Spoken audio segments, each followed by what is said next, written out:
नमस्कार दोस्तों, आप देख रहे हैं HW न्यूज और मेरा नाम है सोनू कनौजिया। देश की सत्ता के सिंहासन पर बैठी मोदी सरकार पर लगातार ये आरोप लगता रहा है कि मोदी सरकार जब से सत्ता में आई है तब से ही मीडिया को कंट्रोल करने का काम करती रही है। आरोप ये भी लगता रहा है कि मोदी सरकार हर एक पैंतरा आजमाती है मीडिया को अपने काबू में लेने के लिए। इसी बीच इस वक्त सबसे ज्यादा चर्चा हो रही है सरकार की तरफ से लाए गए नए आईटी नियमों की।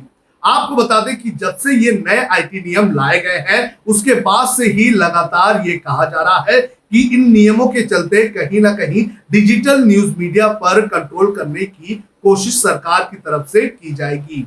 इतना ही नहीं, ये भी कहा जा रहा है कि इन नए आईटी नियमों के चलते सरकार मीडिया के बोलने और अभिव्यक्ति की आजादी को भी कंट्रोल करना चाहती है। और आज इस खबर में हम बात करेंगे आईटी नियम से जुड़ी हुई दो बड़ी खबरों की जो इस वक्त सरकार को चैलेंज करती हुई नजर आ रही हैं। सबसे पहले हम बात करेंगे देश की सबसे बड़ी न्यूज एजेंसी पीटीआई की। पीटीआई यानी कि press trust of India. Press trust of India देश की सबसे बड़ी और सबसे पुरानी न्यूज एजेंसी है और इसने दिल्ली हाई कोर्ट में केंद्र सरकार के इस नए आईटी नियमों के खिलाफ याचिका दायर की है। आपको बता दें कि फेसबुक या ट्विटर की तरह पीटीआई कोई विदेशी कंपनी नहीं है, बल्कि पीटीआई की अगर बात करें तो पीटीआई का दफ्तर पार्लियामेंट से चौथी बिल्डिंग लगता है। और इस तरह से अगर कोई ये चाहे कि वो पीटीआई की देशभक्ति पर सवाल उठाए तो मुझे लगता है कि पीटीआई की देशभक्ति पर भी सवाल नहीं उठ सकता है। पीटीआई ने जो अपनी याचिका दायर की है कोर्ट में इन आईटी नियमों के खिलाफ, उसमें क्या कहा गया है? उसमें यह कहा गया है कि इन नए आईटी नियमों के चलते एक भय का वातावरण बन चुका है। एक तरह से सेल्फ सेंसरशिप का माहौल बनता हुआ जा रहा है। पीटीआई ने अपनी याचिका में कहा है कि आईटी नियम 2021 निगरानी और भय के युग की शुरुआत करता है, जिसकी वजह से सेल्फ सेंसरशिप होगी। साथ ही याचिका में कहा गया है कि नियम केवल समाचार और करंट अफेयर्स कंटेंट के प्रकाशकों को टारगेट करने में मदद करेंगे। याचिका में यह भी तर्क दिया गया है कि नियमों का भाग 3 डिजिटल समाचार पोर्टल पर सरकार की निगरानी को लागू कर सकता है। इसमें कहा गया है कि केंद्र सरकार लगाए गए नियमों के जरिए डिजिटल समाचार पोर्टल की कंटेंट को निर्देशित करेगी और नियम केवल एक विशिष्ट वर्ग के साथ साथ न्यूज और करंट अफेयर्स कंटेंट के पब्लिशर्स को टारगेट करने में भी मदद करेंगे। ये साफ तौर पर संविधान के अनुच्छेद 14 और 19(1)(a) का उल्लंघन है। याचिका में आगे ये भी कहा गया है कि ये नियम केवल कार्यकारी या सरकार के लिए ऑनलाइन डिजिटल न्यूज पोर्टल के कंटेंट में एंट्री करने और उसे सीधे कंट्रोल करने के लिए एक हथियार की तरह काम आएंगे। तो इस तरह से पीटीआई ने अपनी इस याचिका के जरिए आईटी नियमों को लेकर चिंता व्यक्त की है। आपको बता दें कि कोर्ट ने इस याचिका को लेकर केंद्र सरकार से अब जवाब भी मांगा है। इसके पहले आपको बता दें कि कई सारे मीडिया हाउसेस, खासतौर पर डिजिटल न्यूज मीडिया हाउसेस ने अलग अलग कोर्ट में इस मुद्दे को लेकर याचिका दायर की है, जिनको लेकर सुनवाई भी हो रही है।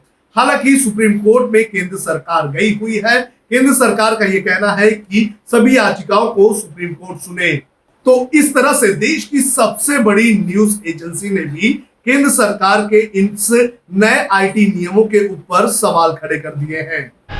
पीटीआई के बाद हम बात करेंगे एनबीए की। एनबीए यानी कि news broadcasters association. News broadcasters association हमारे देश में जो टीवी न्यूज चैनल्स है उनका एक एसोसिएशन है और इसकी तरफ से भी आईटी नियमों के खिलाफ केरल हाईकोर्ट में एक ही याचिका दायर की गई है और केरल हाईकोर्ट ने इस याचिका पर सुनवाई करते हुए 8 जुलाई को यह कहा कि अगर एनबीए इन नियमों को लागू नहीं करता है तो उनके ऊपर दंडात्मक कार्रवाई ना की जाए। एनबीए ने जो अपनी दलीलें पेश की है उसमें यह कहा गया है कि जो नए नियम है ये डिजिटल न्यूज मीडिया के कंटेंट को कंट्रोल करने का काम करेंगे, डिजिटल न्यूज मीडिया की आजादी को रोकने का काम करेंगे और ये अभिव्यक्ति की आजादी के लिए भी खतरा है। मैं आपको बताता हूं कि क्या क्या दलील एनबीए की तरफ से केरल हाईकोर्ट में दी गई। अपनी दलील में एनबीए ने कहा कि इन नियमों को लागू करने से सरकारी अधिकारियों को बिना किसी कारण के और गलत तरीके से मीडिया को बोलने की आजादी और अभिव्यक्ति की स्वतंत्रता पर प्रतिबंध लगाने की ताकत मिल जाएगी। इसके आगे कहा गया कि नए आईटी कानून संविधान के आर्टिकल 14 यानी कि कानून के सामने समानता और आर्टिकल 19 यानी कि किसी भी पेशे को चुनने की आजादी का भी उल्लंघन करते हैं। साथ ही यह भी कहा गया है कि निगरानी करने की इस व्यवस्था से अधिकारियों को डिजिटल न्यूज मीडिया के कंटेंट पर बेलगाम तरीके से प्रतिबंध लगाने की ताकत मिल जाएगी।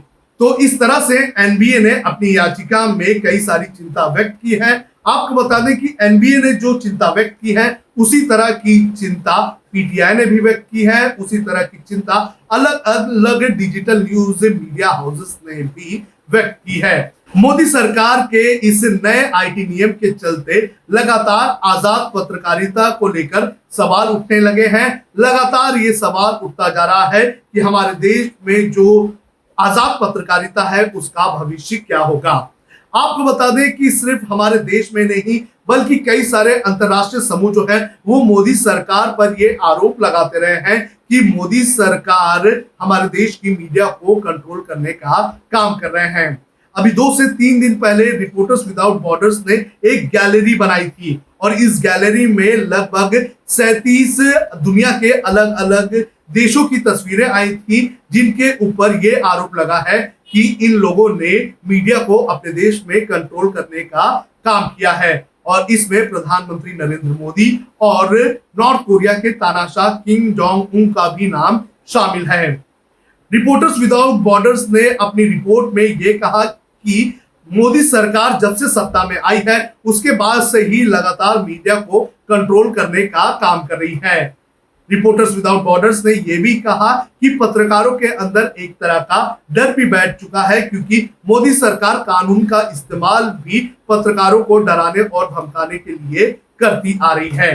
तो इस तरह से इस नए आईटी नियमों को लेकर जो सवाल उठ रहे हैं, अब ये सवाल लगातार गहराते जा रहे हैं और अब कोर्ट के सामने कई सारी याचिकाएं दायर हो चुकी हैं। देखना ये जरूरी है कि कोर्ट इन याचिकाओं को लेकर क्या फैसला सुनाता है। हालांकि सरकार का ये कहना है कि ये जो नए आईटी नियम है ये आम जनता के लिए काफी महत्वपूर्ण है और इससे आम जनता को एक ताकत मिलेगी। बहरहाल देखना जरूरी है कि आगे इस पूरे मामले को लेकर क्या होता है। अगर आपको हमारा यह वीडियो पसंद आए तो शेयर कीजिए। अगर यह वीडियो आप फेसबुक पर देख रहे हैं तो आप हमें लाइक कर सकते हैं, ट्विटर पर हमें फॉलो कर सकते हैं और यूट्यूब पर हमें सब्सक्राइब कीजिए। अब खबरें पाइए सबसे पहले हमारे मोबाइल न्यूज एप्लीकेशन पर। एंड्रॉइड या iOS प्लेटफॉर्म पर जाइए, HW न्यूज नेटवर्क को सर्च कीजिए, डाउनलोड कीजिए और अपनी सुविधानुसार भाषा का चयन कीजिए। खबरों की भीड़ में अपने काम की खबर पाते रहिए।